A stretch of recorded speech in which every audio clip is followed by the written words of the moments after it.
Hello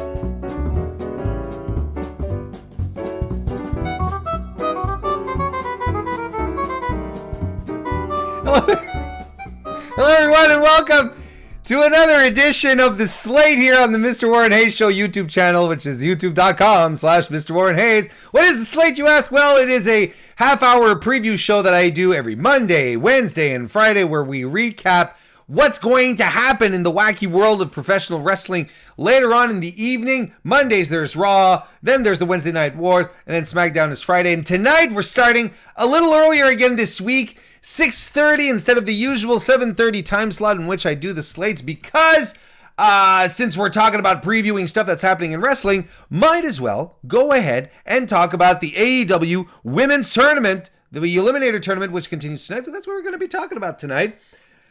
I was laughing before I came out. There's some days that social media is something else. Oh, it's just something else. But hey, what are you gonna do? Hey everyone, it's good to see you. And you know, just before we get into the thick of things, like as I press play or start streaming and I get the pre-roll going to start things off, I refresh the WWE page for Raw tonight, and they have one thing announced, because right up until like 2 minutes ago, maybe 4 minutes ago, there was nothing announced. Nothing.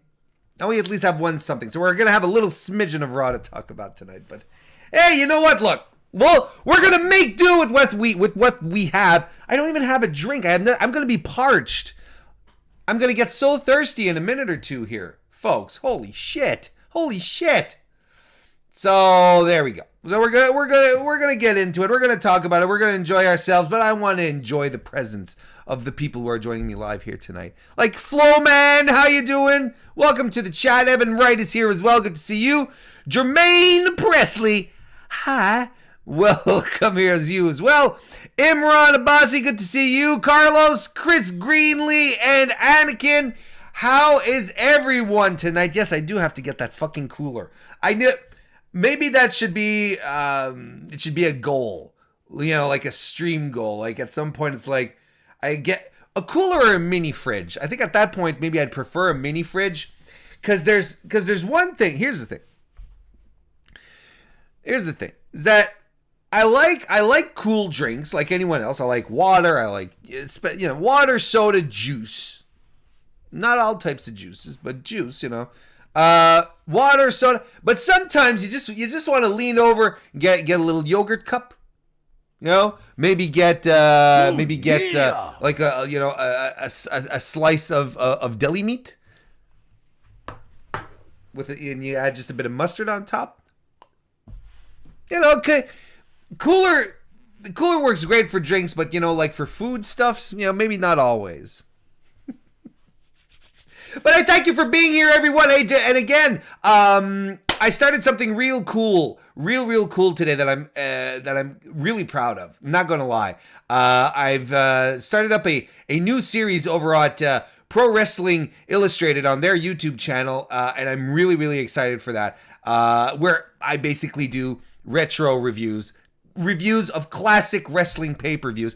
Did the first one. It's out today. And I recap WCW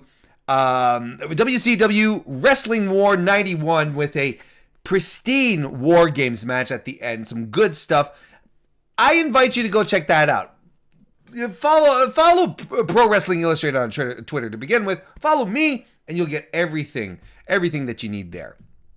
It's fantastic. So it's really cool. If you guys want to go check that out and support it and show PWA that it's a good idea to be working with Warren Hayes, because the jury's still out there on a lot of stuff, and not just NWI. If you know what I'm talking about.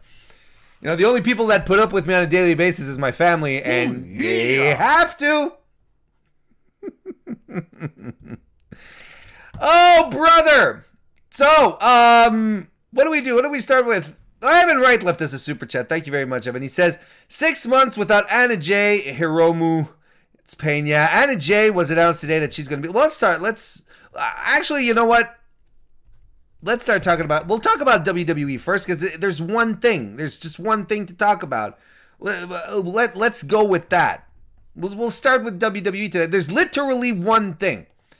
And, of course, I defer to what is on the preview on WWE.com in regards to tonight.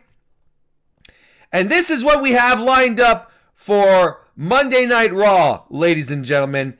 The Miz to present a special WWE Championship celebration episode of Miz TV. Our boy, Michael Burdick, wrote this copy. He's probably standing by just in case Vince has other ideas, but let's see what's going on here tonight. Let's read the copy here. At WWE Elimination Chamber, The Miz emerged just moments after WWE Champion Drew McIntyre survived the Elimination Chamber to cash in his Money in the Bank contract and pin the Scottish Superstar to lay claim the WWE title for the second time of his career.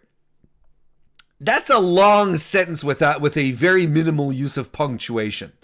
Tonight on Raw, the victorious A-lister will kick off Raw with a special WWE Championship celebration episode of Miz TV. Will the red brand or the road WrestleMania ever be the same? Blah, blah, blah.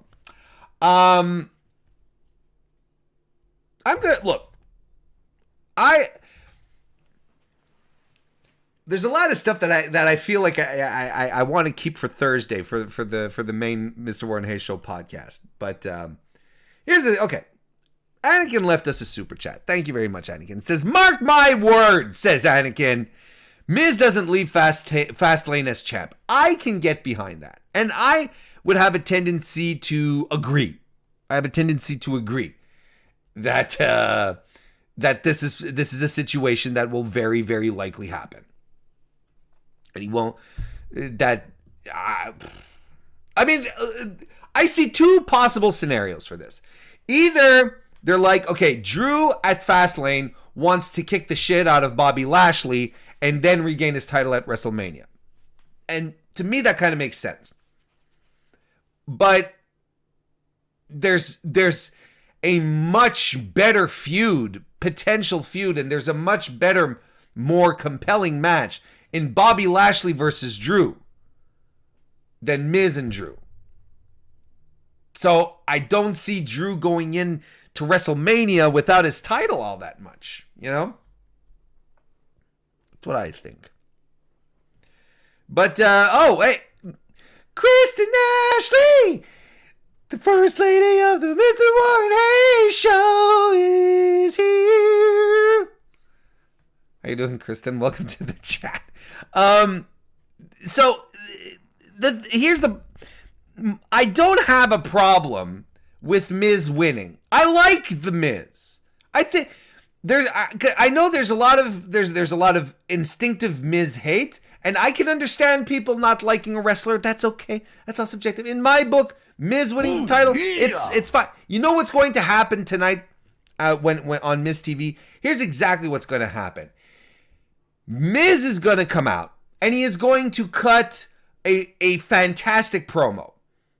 Because he's going to be in the same type of mood he was during his last IC title. When Miz has a title, when Miz is important, when Miz has to fight against his detractors, so to speak, he just turns it up. He becomes on fire. So the fact is, the most entertaining part of Miz is going to start tonight.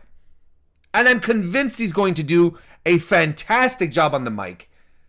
And I'm looking forward to seeing how this translates. My problems with him winning go beyond it, you know, and I'm starting to, it has expedited a certain amount of soul searching on my part, where I wonder, what are the reasons I watch wrestling? You know? Why do I get compelled into watching professional wrestling?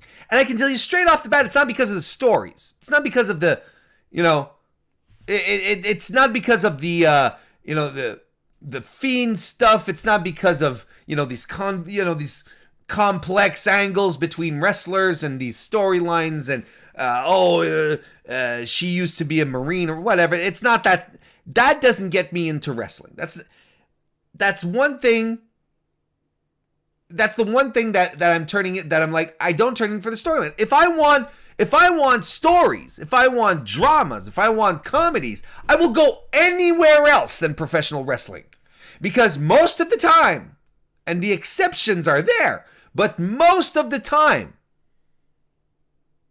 whenever wrestling attempts drama, attempts comedy, attempts anything else, it's dollar store versions. Remember when the Street Profits were trying to do their Saturday Night Live skits?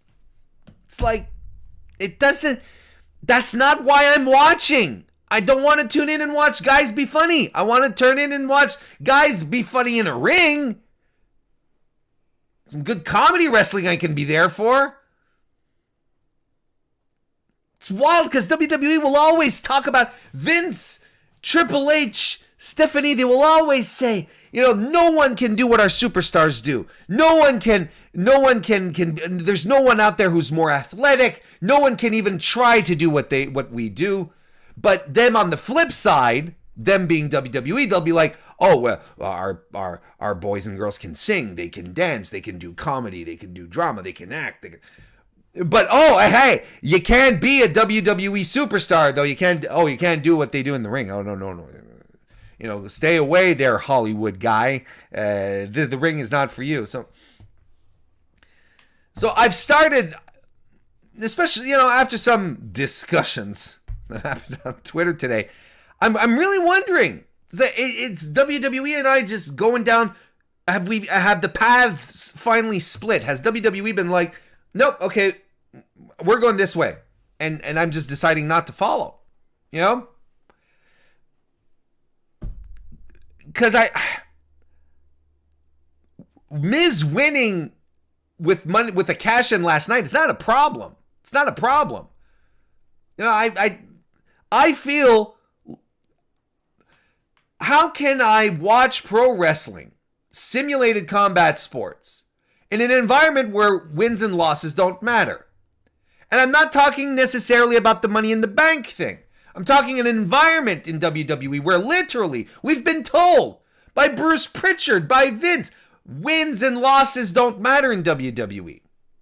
So why are we watching wrestling? That's exactly why you're watching wrestling. You're watching wrestling to see two people have combat, and you want to see one of those emerge, and hopefully it'll be your preferred wrestler. Hopefully it'll be the one that has your support, right? But if you take that away,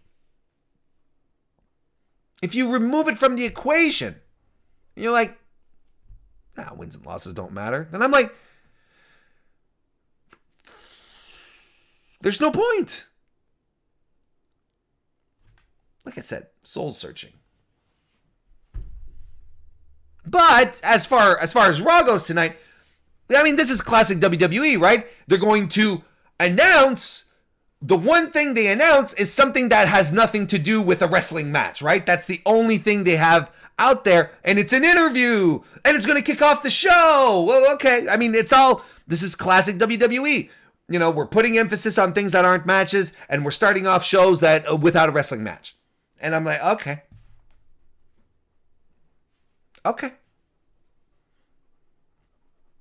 And I'm going to think more about this, and I'm definitely going to talk about this more on Thursday, but Miz winning with the Money in the Bank, it's fine. It doesn't bother me. It really doesn't. That's the whole part of it. But spending the last year not winning, being a goofball, how am I supposed to figure that he's going to go back, that he's going to be any kind of credible champion? I'm not excited for him. I'm like, well, I'm not excited for this title reign. But I'll talk about it.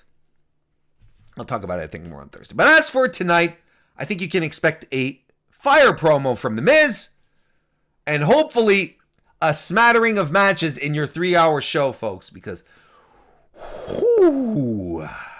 this could be a long one. Sean Taggart, welcome to the chat, sir. Thank you for the kind words about my sweater. I think everyone should compliment my sweater a lot more. Is there a rainbow emoji? I think there should be. No, it's more like an after ski party. It's like a ski lodge sweater that I have on. Folks, put a ski emoji in the chat for my sweater, because I think my sweater deserves it. To be frank. Evan Wright left us a super chat. Thank you very much, Evan. He says, your WWE champion hasn't won since October. I know. That's... And he barely won before that. That's the thing, is that... Like I said, I don't want to get too much... But that's the point, is that if wins and losses don't matter, then how do you get excited or frustrated at The Miz? Hang on, let me say that again. How do you get excited for The Miz being champion, good or ill, frustration, that frustrating kind of excitement or good excitement, in regards to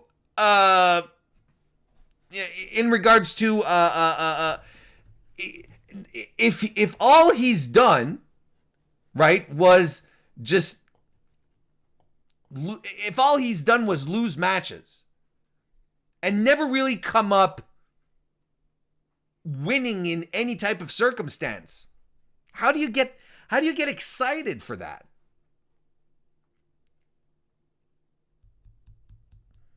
It's strange. It's very strange. Justin McKenzie, good to see you. And RJ Krasinski, nice to see you as well. RJ, welcome to the chat. Evan Wright left us another super chat. Well, I'm going to read it again. I started reading it, but then I was like, I'll wait a little bit. 6 months without Anna Jay and Hiromu. Pain. Yeah. First, completely unrelated, we learned that, unfortunately, our boy, Hiromu Takahashi, is going to be out for 6 months with a pectoral injury, and that just breaks my heart. And I'm worried they're going to strip the junior title away from him again. And I'm pissed, because then this means that he's probably going to miss the anniversary show again. And the anniversary show, as you know, probably, maybe, or if not, here, allow me to learn you something. The anniversary show in New Japan is headlined by the current world champion and the junior champ. So not only that, but we're going to be missing out on Hiromu and Kota going at it. Last year, because of COVID, we got fucked out of Hiromu versus Naito, and we're getting fucked over again.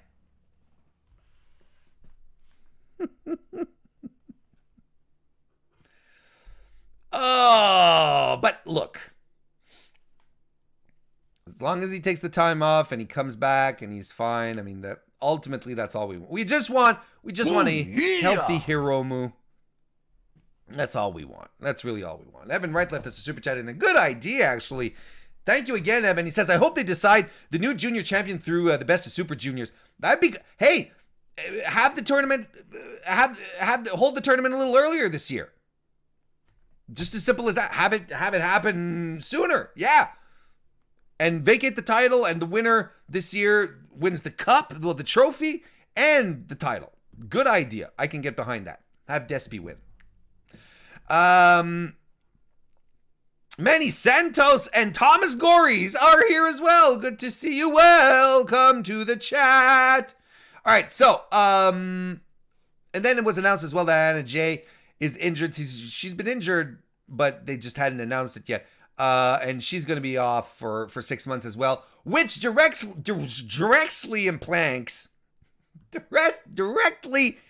impacts the AEW Women's Championship Eliminator Tournament, which whose second show is tonight. And the second show is tonight. So, and we're going to have Japan bracket. We're having US bracket. On the Japanese side, we're having Yuka Sakazaki against Emi Sakura, which should be great.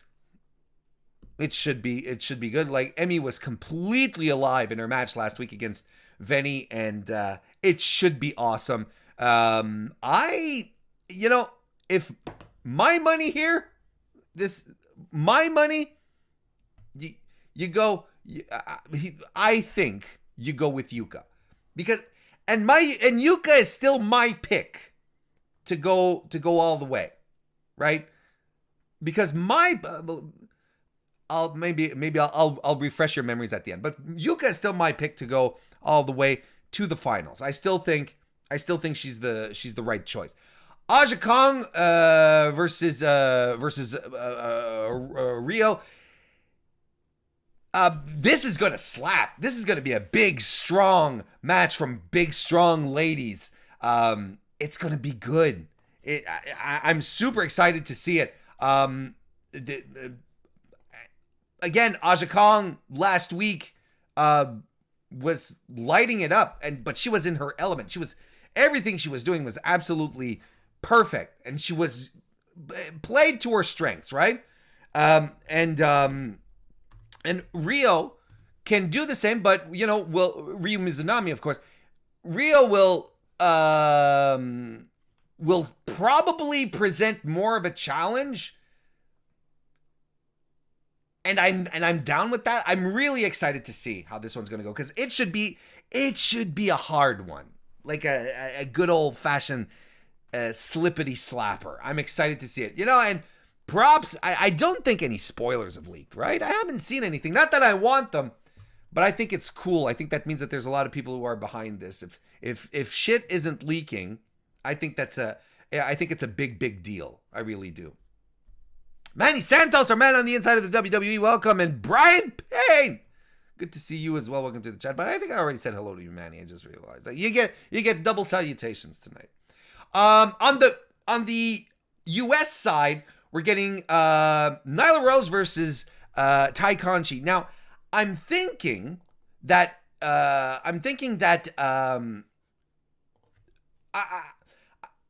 think it's still very, very clear that Nyla Rose is going forward. Like, as it stands right now, all of the big AEW stars in their women's division have been going forward. On the Japanese side, there was no, it's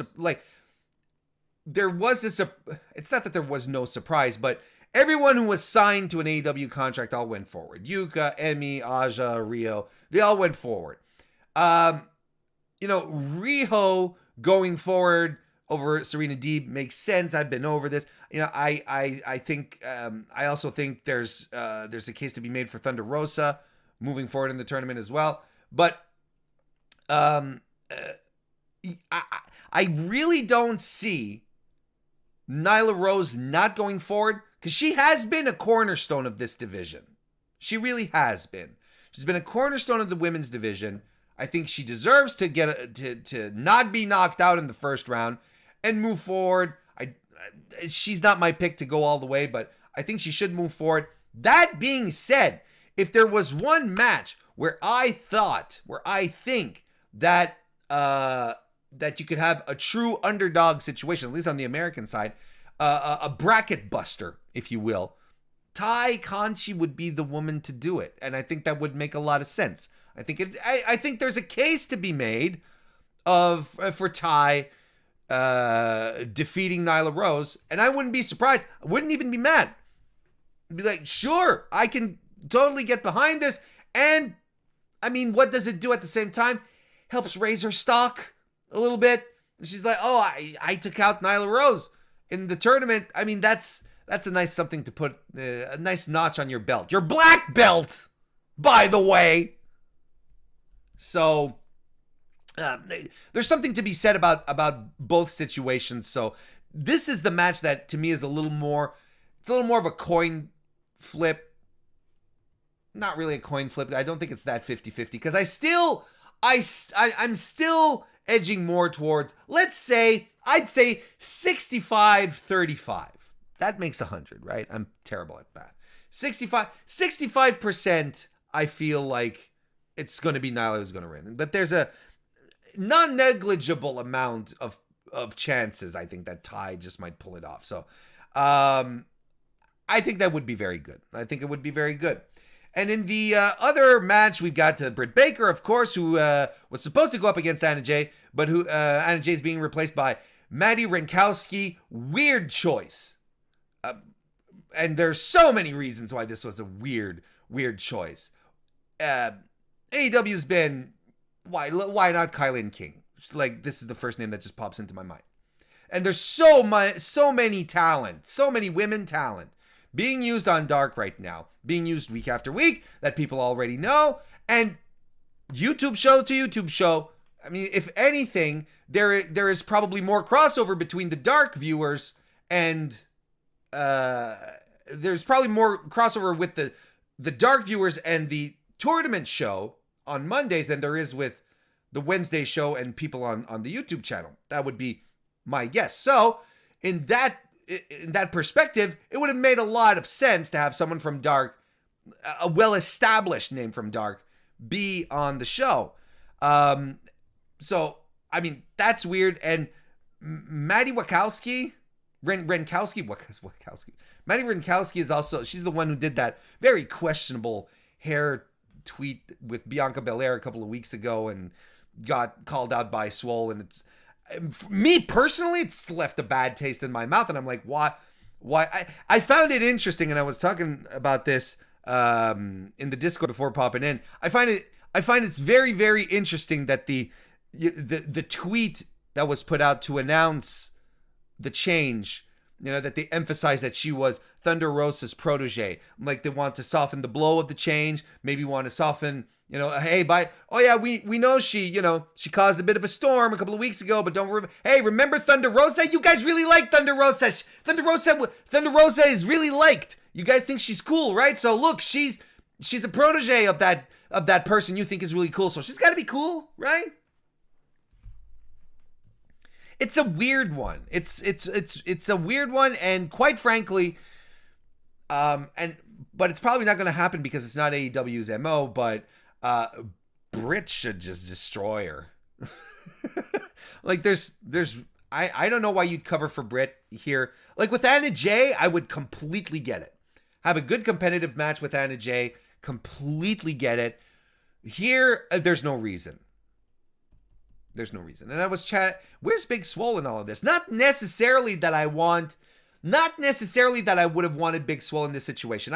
Frankly, I'm glad not, because I think Brit Baker is going all the way to win the tournament. I think she's going all the way to win the brackets, the US brackets, and I think she's winning the tournament. That's my guess. I think this is where you pull the trigger on Brit Baker. So she would have had to beat Swole again, right? But where is Swole? We haven't seen her on TV much at all. In Brandy's photo for not Brandy's photo, I'll rephrase that. The photo that Brandy posted on social media today for Black History Month with all the talent, Swole wasn't there. Yes, she mentioned, you know, there's weather issues. I get it. It's just, where has Big Swole been?